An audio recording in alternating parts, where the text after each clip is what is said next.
Let's check out the new look and style of it. I do have the front open because I want to show you what they did differently. No longer do you put your windshield wiper fluid in the back. It is now in the front of the car. Today we're going to be looking at the 2024 Model 3 Tesla, the new facelift, all the new features, and everything that comes standard, what I like, what I dislike. So strap in and let's go.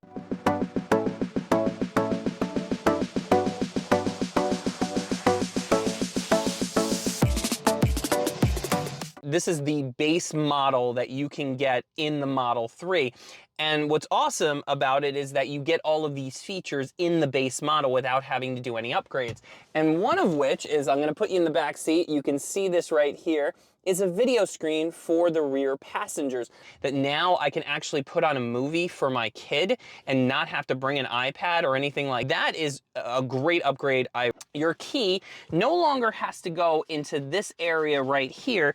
They have you put the key right here where your phone goes. I don't know what they were thinking when they put the key back in that area because the card could just slide all over the place. So they've put it into where you charge your phone. But my question was, crap, is this going to actually charge my phone with the key being there? Where I can, through a case and the key and this, oh, it's still charging. That was the first time I didn't know that it was going to happen, but it is actually wirelessly charging through the card, through a case, and that's pretty cool. Check this out.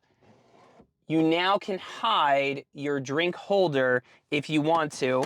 That goes away.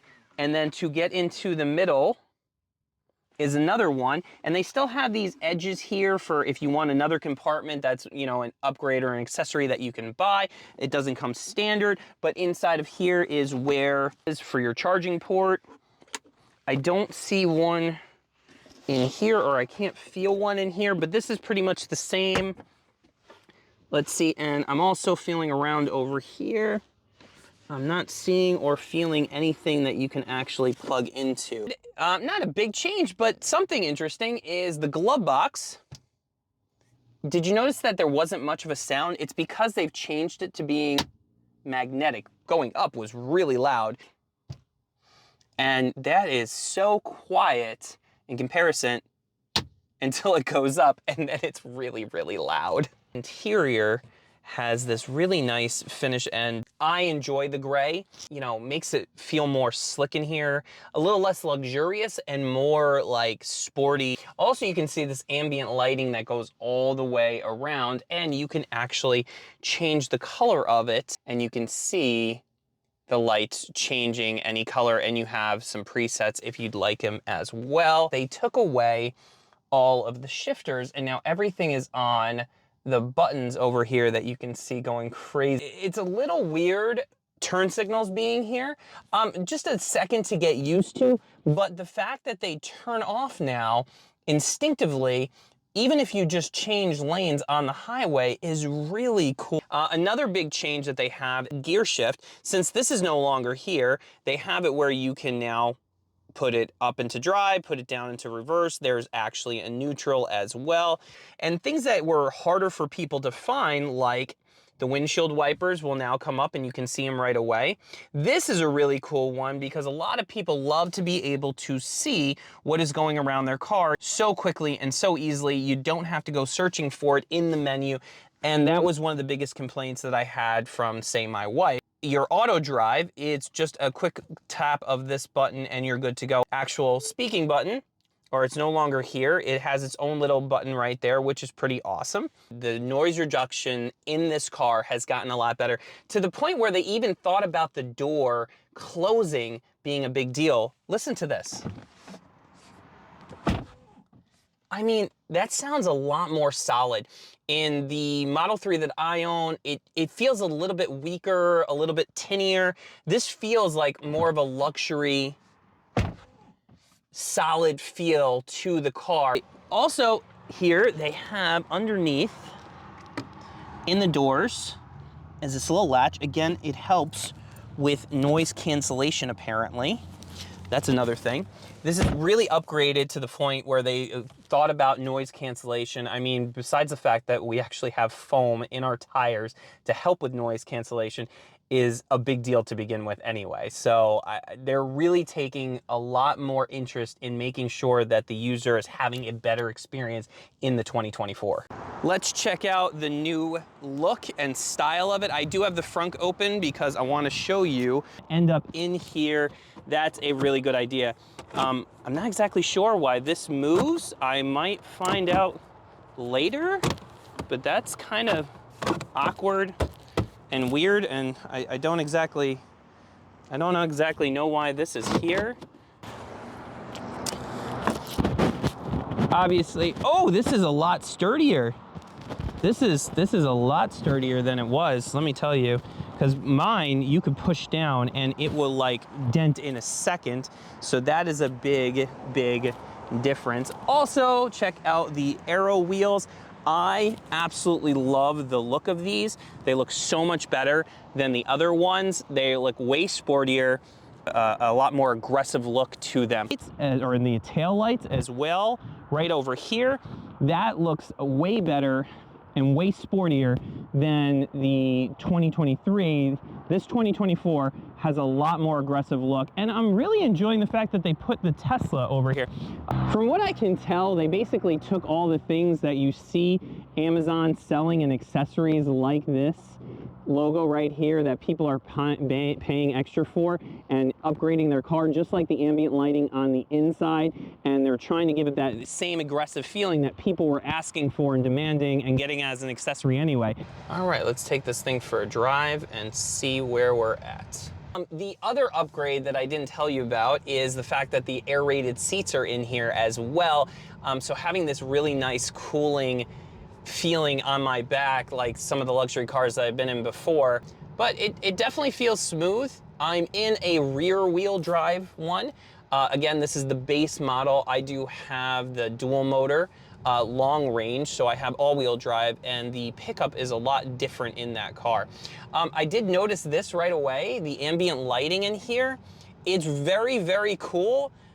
But at the same time, I don't know if I enjoy it at night. Hurting my eyes a sense the minute that it just happened. Maybe an adjustment period was needed.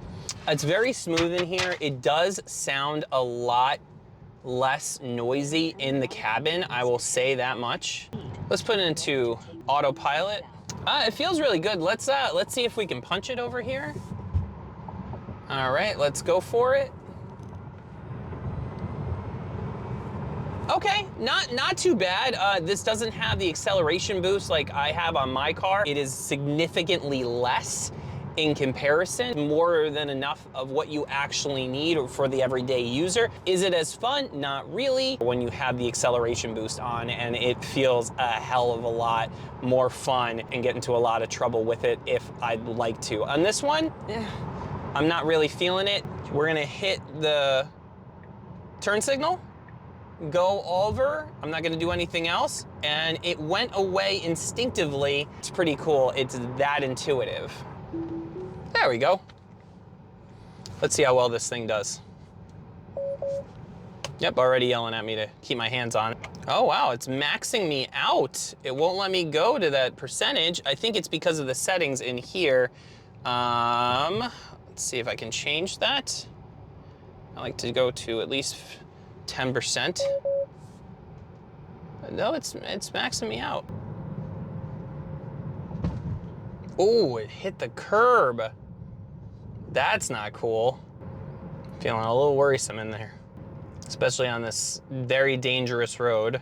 I have to tell you, my car did do better. So there you have it, the 2024 Model 3. It's really cool. I love the facelift. I love all the new extra features that they put into it standard. And as you can see right here, the price for the base model is about $35,000.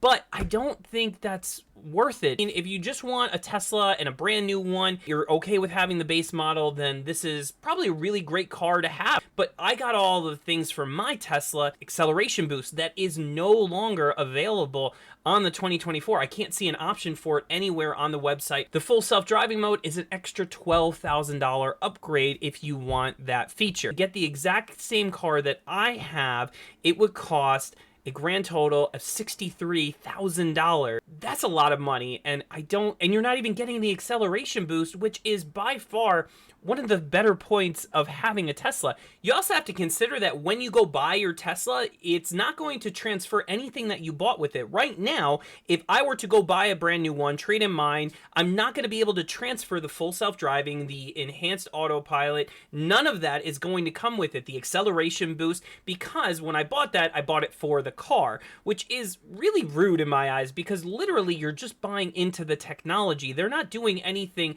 to actually put it into the car. They're just flipping a switch in the car. So why is it that I bought into the technology, but it's only for that car, not something that should be able to go with me?